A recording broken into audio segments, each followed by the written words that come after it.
కన్యాదాన చెప్తాము. కన్యాదానం అంటే దానంలో గొప్ప దానం కన్యాదానం అంటే అన్నదానం. అన్నదానం చేస్తే ఏమవుతుంది? అన్నం ఆకలి ఉన్న వ్యక్తికి అన్నం అంటే ఎంత పట్టాలో అంతే పడుతుంది. అవునా కదా? నువ్వు క్వింటాలు ఇచ్చినా తినడు. ఆయన ఇస్తాలు ఎంత, ఆయన కడుపు ఎంత ఉందో అంతే తింటాడు. తినేమంటాడు అబ్బా కడుపు నిండింది అంటాడు. ఎవరైనా అబ్బా కడుపు నిండింది, అది అన్నదానంకే చెందింది. నెక్స్ట్ కన్యాదానం ఏందయ్యా?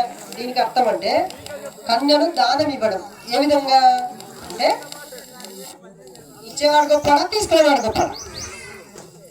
ఎప్పుడు చేసినా ఇచ్చేవాడే గొప్పడు. ఇంకా కన్యాదానం చేయడం ద్వారా ఏం లభిస్తుంది అయ్యా అంటే, ఎవరైతే మన ఇంటికి కోడలుగా వస్తారో మన వంశాన్ని అభివృద్ధి చెందిపిస్తున్నాడ. అంటే తరతరాలుగా అభివృద్ధి చెందడం కారణం ఎవరయ్యా అంటే మన ఇంటికి వచ్చే కోడలేదట, ఇంకెవరో కాదు. అర్థమైందా? ఏ రకంగా అంటే సంతానం అభివృద్ధి చెందుతూ